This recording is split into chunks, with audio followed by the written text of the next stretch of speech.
क्या बात है सखी, इतनी उदास क्यों हो? कुछ नहीं माधव, बस ऐसे ही। क्या उसने तुम्हें छोड़ दिया? हाँ माधव, बिना किसी बड़ी वजह के छोटी छोटी बातों पर झगड़ने लगा था।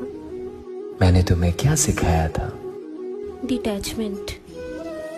तो फिर उसी में ध्यान दो ना। मुझे उसकी जरूरत है।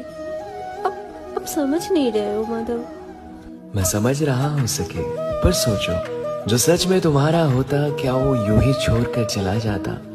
जो रहने के लिए आते हैं वो किसी भी परिस्थिति में साथ निभाते हैं, और जो सिर्फ गुजरने के लिए आते हैं उन्हें तो बस एक बहाना चाहिए होता है। इसीलिए अपने मन को शांत करो, खुद को समझो।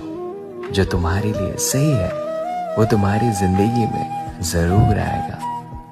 चलो अब मुस्कुराओ, फिर मिलेंगे। क्या बात है सखी, इतनी उदास क्यों हो? कुछ नहीं माधव, बस ऐसे ही। क्या उसने तुम्हें छोड़ दिया? हाँ माधव, बिना किसी बड़ी वजह के छोटी छोटी बातों पर झगड़ने लगा था। मैंने तुम्हें क्या सिखाया था? डिटैचमेंट। तो फिर उसी में ध्यान दो ना।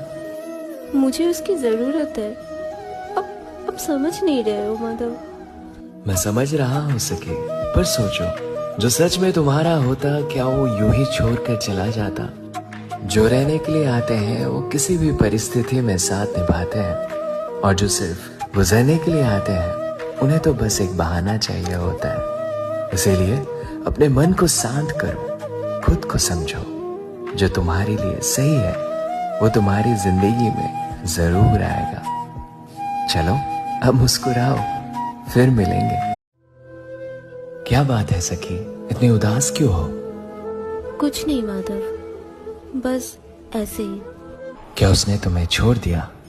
हाँ माधव, बिना किसी बड़ी वजह के छोटी छोटी बातों पर झगड़ने लगा था। मैंने तुम्हें क्या सिखाया था? डिटैचमेंट। तो फिर उसी में ध्यान दो ना। मुझे उसकी जरूरत है। अब समझ नहीं रहे हो माधव।